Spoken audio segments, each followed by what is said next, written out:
Everyone, welcome back to another episode. I am Jonathan. I'm Galen.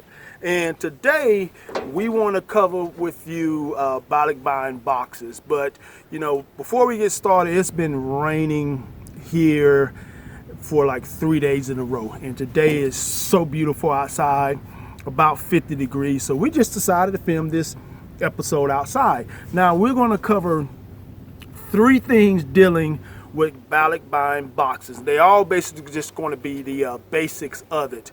And we're going to cover 1, what is a BALIKBAYAN box? 2, what is a better way and why it is a better way to ship BALIKBAYAN boxes? And 3, what is the time you can expect that it takes for your family to receive your BALIKBAYAN boxes? So let's just go ahead and jump right into it. So, Baby Co, what exactly is a BALIKBAYAN box? A BALIKBAYAN box is a cheap way to send items to your family or friends back in the Philippines. Okay. Often we ship it through sea cargo or by air, but we mostly use sea cargo because it is cheap to send that way. Okay. So why is it a better way to ship items to your friends and family in the Philippines instead of, let's say, using FedEx, UPS, or DHL? Why is it a better way? Because you can send larger bags, cheaper price than these big companies. And, you know, an example of that, you can ship larger boxes with more items to your friends and family in the Philippines. But I just want to give you guys an example. So 9 years ago, I shipped this Beanie Baby. It was just this Beanie Baby with a card to my wife in the Philippines in Surigao. It cost me, once I had to drive out to the airport where DHL is located, it cost me $90 to ship this Beanie Baby with a card to my wife in the Philippines. Now, in comparison, Baby Co, can you hold that please? In comparison, we shipped the box this size. Now I want to show you the size of this box. We shipped the box this size to my wife's family just this past holiday season, 2019, for $100.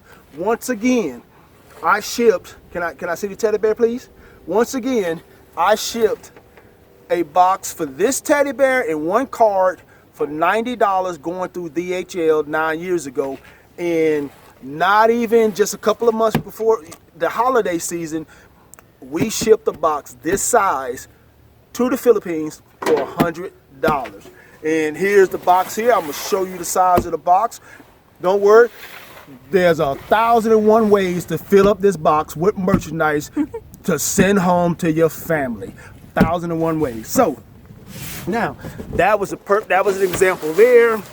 Now, with that said, you want to keep holding your teddy bear? That's hers. Yes, it's 9 years old. What's the time limit that they can expect for their family to receive their box? The expected shipping will be like 45 to 55 days. But if there's problem in the shipping, it will take like 3.5 months. That your family will receive that box. Okay, and now we do have a couple of ways that we'll be able to help you, so to make sure that some of these speed bumps don't slow your box down getting to your family. Now, before we go any further, we're going to do a series of 4 videos. This is just the first one explaining the basic BALIKBAYAN boxes. The next video we're going to have is how to pack and list your BALIKBAYAN box.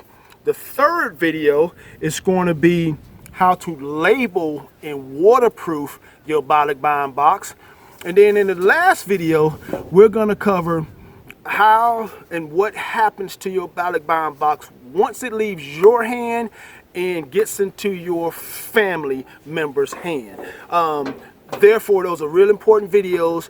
If you don't understand the process, or you know someone that do not understand the process, please share this video with them so that they can subscribe and do not miss an upcoming video. My wife is laughing at my blooper. So now, with that said, baby Co, let's go ahead and talk about some do's and don'ts when it comes to a BALIKBAYAN box. Let's we don't want to make this video too long, this episode too long, so we're just going to cover 5 do's and 5 don'ts. What are 5 do's they want to make sure of when shipping their BALIKBAYAN box? Waterproof your bags. Okay. So it won't be water won't get in when it's on the way to shipping. Okay. And then second one is write the addresses on 4 sides of your bags. You have to write it in permanent marker. Okay, bold okay, way, okay. Bold permanent marker. That's fine. The third way is you have to list your items. List all the items that you put on your bags. You have to make 4 copies of it. You have to keep 1 copy for yourself. Give 1 copy for the person that you ship the bags, and then 1 copy is inside your bags. Send copy to your family. Or Okay. even if you don't send that copy, just take a picture and then send it so they will know what are the lists that you have in the bags. Okay. In the 4th way, you have to label the inside of your bags. Heavier stuff that you have, you have to put it in the middle or in which side that you want to put it, but you have to level the weight. Right. Right. Remember, there are going to be guys that are going to be handling these boxes, so you got to make sure you level the boxes out. Now, baby, go ahead and explain the 5th Take box. pictures of your bags or your boxes and the paperworks. Okay. Okay. What about 5 don'ts? Don't use duct tape when you waterproof your bags. Use masking shipping tape, the clear shipping tape, because with the duct tape, when it gets real hot, you have to remember these boxes are going to be in shipping containers. When it gets hot, that duct tape starts to peel from the heat and then just make your box one big giant sticky box. Okay. And one, don't write small letters. When you write your addresses on your box, you have to write it big and bold, so the boxes will be easily seen by those people that carry it. Okay. Okay. So what about what's the 3rd don't? Don't drop liquid items on your bags, especially like you're shipping a shampoo, lotion. You have to put it in a Ziploc to be safe and it won't spill on your bags. The 4th don't. Don't ship illegal items. No guns, no drugs, or anything that is illegal. That's no. Hey, don't ship anything illegal. Plain.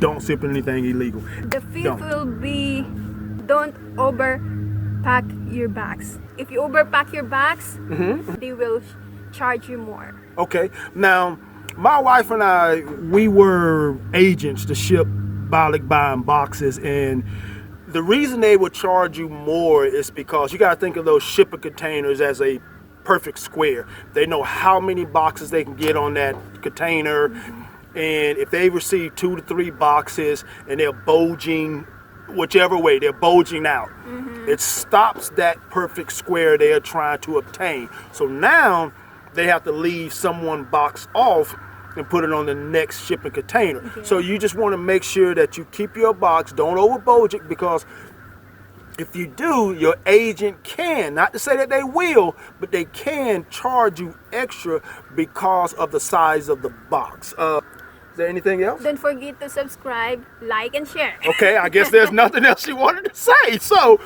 we just like to say thank you everyone for taking your time and watching this episode. Many more episodes to come. Thank you. Once again, I am Jonathan. Galen. And you have a great evening. Goodbye. Thank you.